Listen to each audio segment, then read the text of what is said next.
The last Prepisode we have is the people Prepisode, the personal Prepisode. This one is exceptionally important. You have to decide whether or not you're going to tell your friends that you're planning on quitting smoking. That's a decision you need to meditate on, and it needs to be a thing that you don't put too much weight on. And I know focusing on it may sound like it's putting too much weight, but focusing on it is making sure you do it and understand it the correct way. The reason why I say that is if you tell your friends that you're going to quit and then you don't quit and you feel internally depressed because you let your friends down or you did something you weren't able to accomplish in front of your friends, and that's something that you're susceptible to feeling bad about, you might not want to even tell your friends and just go and do it. Now, if that's something that you don't really care if your friends feel one way or the other about it, you're going to keep quitting until you quit, more power to you. Announce it. Say what you want to say. And maybe ask your friends, if you can avoid smoking around me for a little bit, that'd be great and super helpful. Or reduce the amount that you smoke in front of me.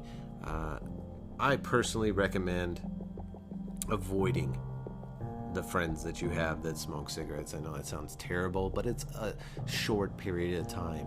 It is not that lengthy of a time, and it's something that is super crucial that you remove seeing other people smoke while you're learning how to pair your life, your day-to-day activities, your 24-hour period, your Sunday, Monday, Tuesday, Wednesday, Thursday, Friday, without cigarettes being involved in any of that time period. It's important that you are able to break free of your own pairings during that time, and then come back to your friends who smoke and be able to understand that while you're around them and they're smoking, it doesn't affect you because you've already conditioned yourself to be whatever day of the week it is when you're hanging out with your friends, to be through that day without having that in your life.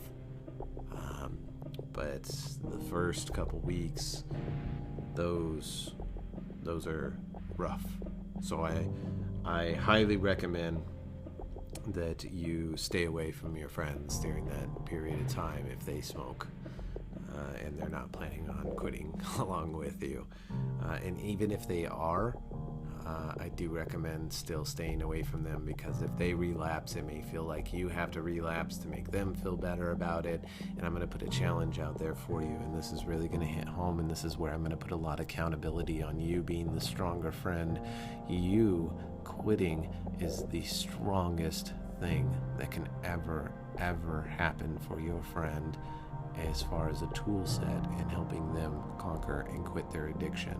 They will have seen someone that they know and love, and that they've seen just as hooked on the substance as you, actually be able to put it down and conquer it. This lets them know that it's actually possible, feasible, and can be done. And it will give them strength.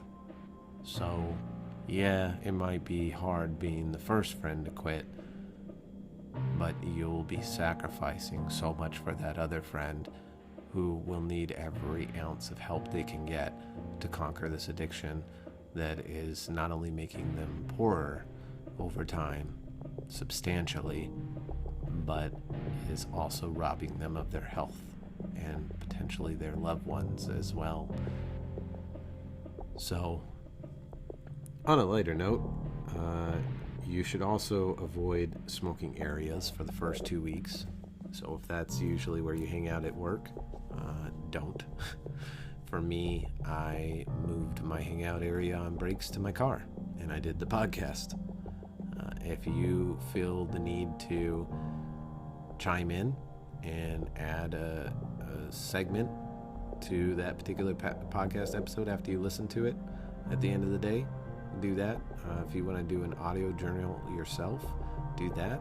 Do something constructive with your free time rather than go into the smoking areas. So yeah, I use my car as my sanctuary, and it's nice. It's actually pretty nice. I get to check up on music, and I also decided to listen to podcasts myself. So I use that time to kind of catch up on podcasts, little increments at a time.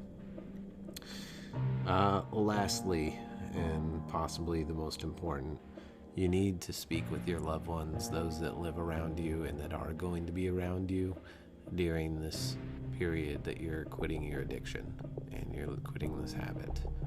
You need to talk to them.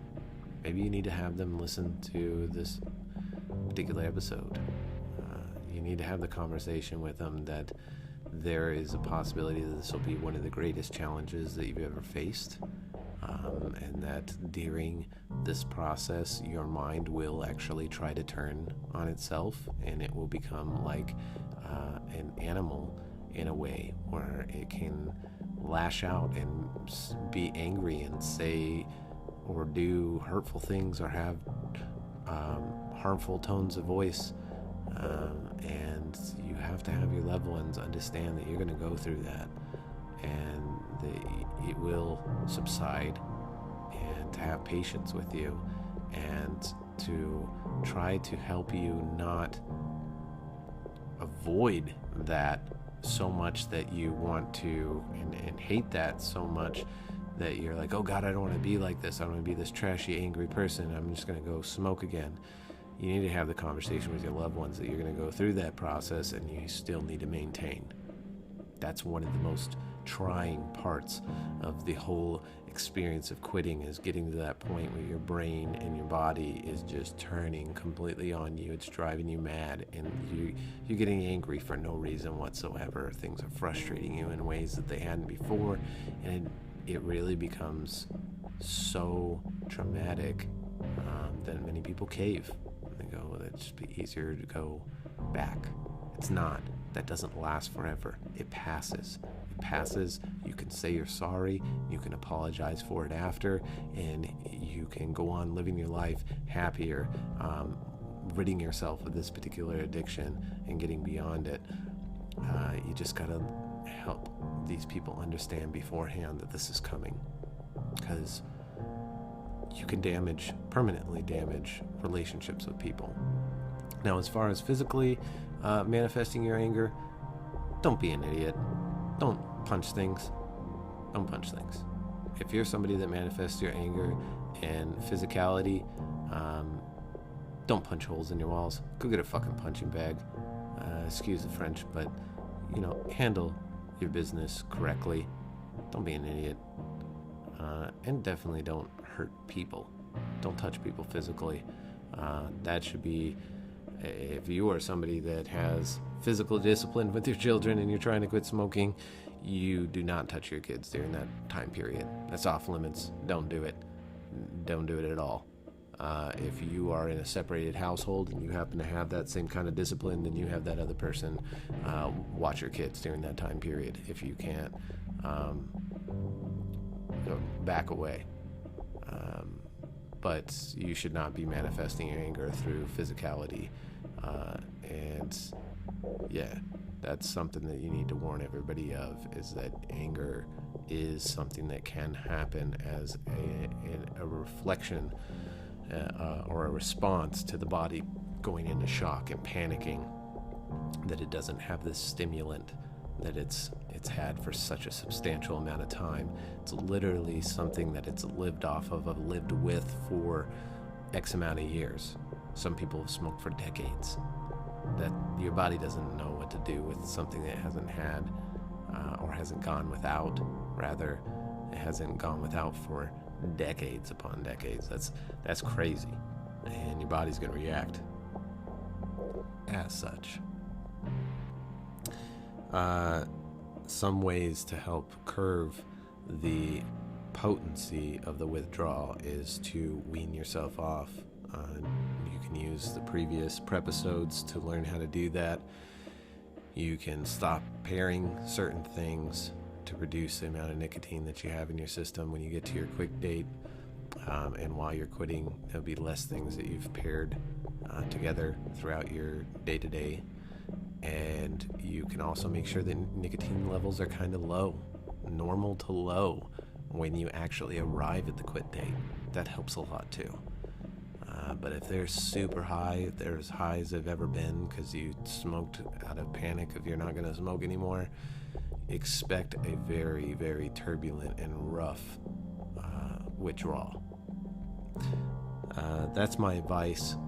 And also, lastly, I want to impart on you a very, very key piece of information. I want to make sure that you guys know that you can call an addiction hotline that is available to all of us. And let me pull that information up. Sorry, guys.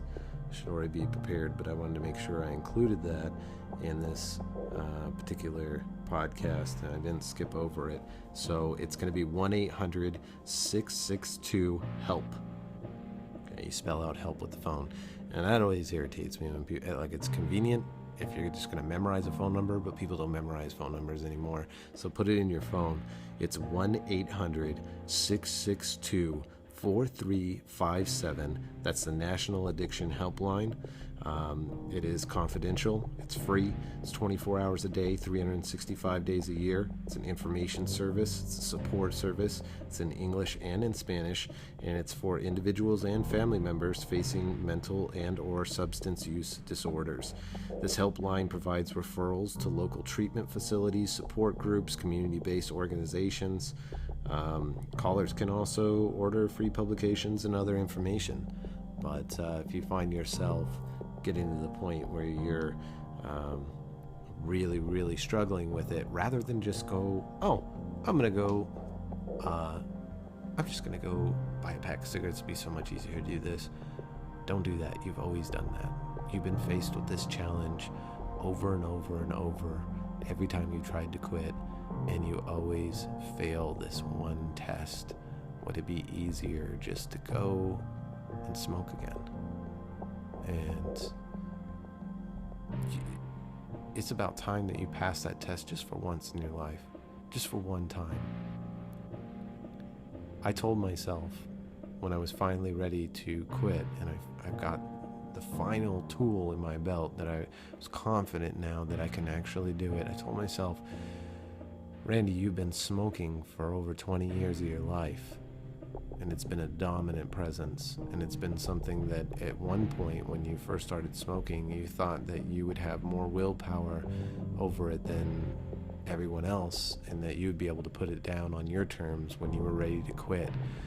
And when that came time to happen, and then when it came time for that to be so, it was bigger than you.